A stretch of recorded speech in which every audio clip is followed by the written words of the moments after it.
What's up, folks? Back with another reaction, back with some more Iron Maiden, and we're back with a tune from their Live After Death album again. I mentioned it before, I'm very excited to go through and listen to like a mid-80s live version of some of the songs that I've already been very fond of from their studio albums. So this time we're going to listen to 22 Acacia Avenue. I reacted to the studio version already, so go check out that if you're interested. So I'm not going to talk too much about the lyrics here because I did talk about it for a few minutes there, but it's ultimately about a guy who frequents a house of ill repute and goes to a brothel, and at first he's very excited about this woman who's sort of teaching him in the sort of the bedroom arts, if you will, and he's very excited to like experience that passion and so on. But I think over the course of the song, his attitude changes as he begins to see what happens to these women. They're abused, mistreated, every carnal appetite under the sun is explored and pursued at their expense.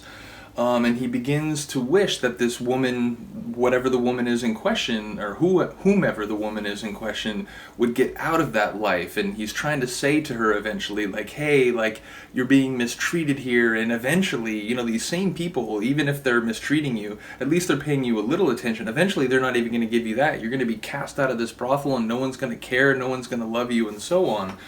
And by the end of the song, he's become desperate and he just wants to get her out of there. And it's like, look, you shouldn't be in this life. And if I have to, I'll pull you out of it. So it's an interesting evolution in terms of the narrator and the way he appraises the situation. I think it's also an interesting like social and cultural analysis on, sex workers and the way they're viewed culturally and socially and the abuse in those fields and so on. So I think it's a really interesting and insightful song. Like I said, I haven't heard any of the songs on this album before I got it. I've heard a lot of stuff, live performances on YouTube and so on, but I don't think I've ever heard a live version of 22 Acacia Avenue on YouTube or anywhere on the internet. I know this is from the second CD, meaning that this is from the Hammersmith concert. So yeah, this is 1985 was the album released. Not sure about the specific performance, but I suppose I could look that up. Give me 1 second. Hopefully it doesn't take too long. Sometimes my internet is not cooperative, but it looks like it's alright right now. Okay, so... yeah, it was recorded in 84. So it was recorded in October of 84 at Hammersmith in London. So here we go. This is 22 Acacia Avenue from their album Live After Death by Iron Maiden. Number 22! Number 22! Number 22! Acacia Avenue! Alright, let me see your hands together in the air now, Hammersmith. If you feel it, take a question, where we can go.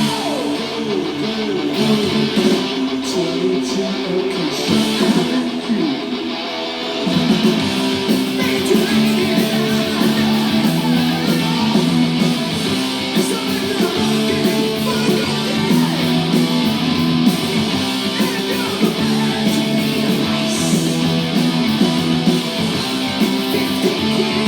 Again, it's amazing how precise they sound, how close to the studio sound it is. Speak to me, Hammersmith. If you're waiting for a long time, for the rest to do their piece, you can't tell her that you know me. You're about to the dancing queen. So when they turn you down,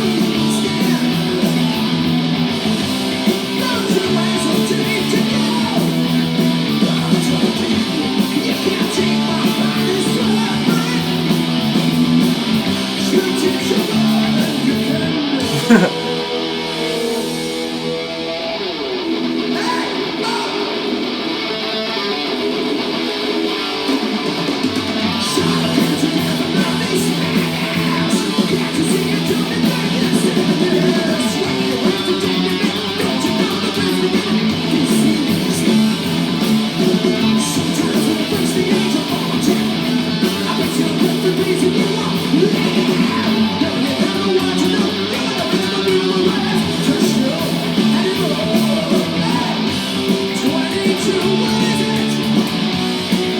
the little extra vocalizations and shouts that Bruce will throw in to these live versions.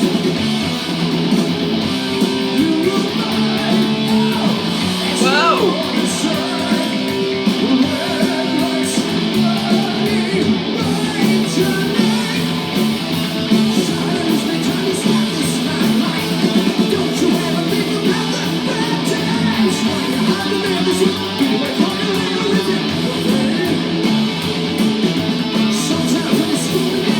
I would say, as I did it in the reaction to the studio version, that line, "Why do you have to live this way?"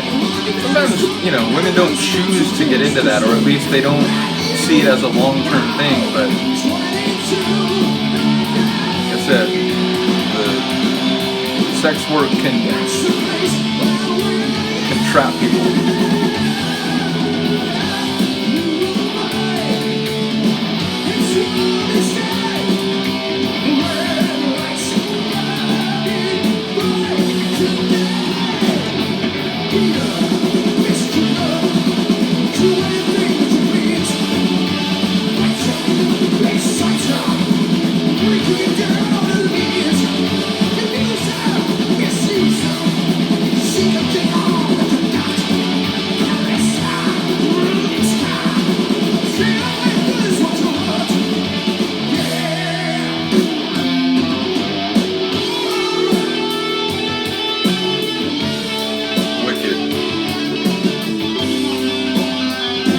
That moment might even sound better than on the studio version.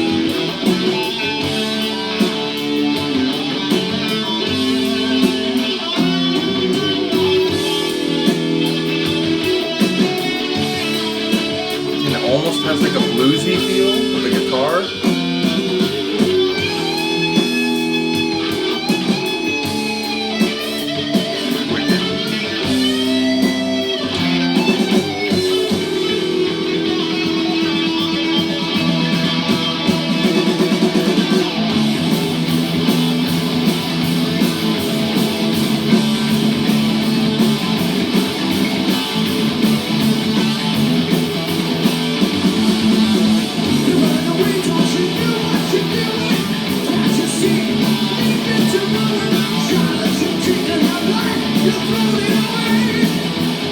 Again, his attitude is very different from the beginning of the song, right?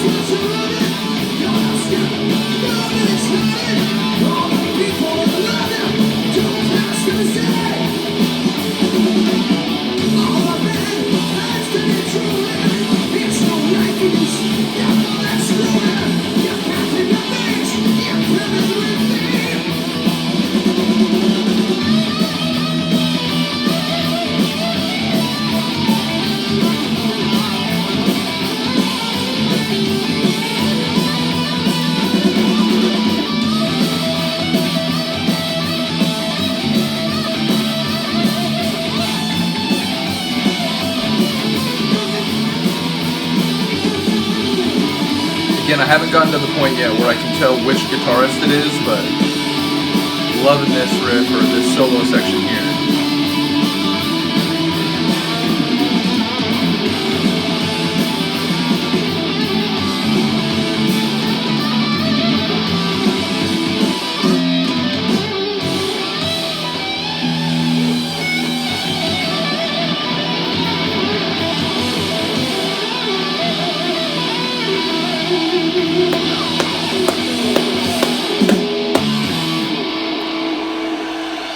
Yeah, that's pretty fantastic. As I mentioned,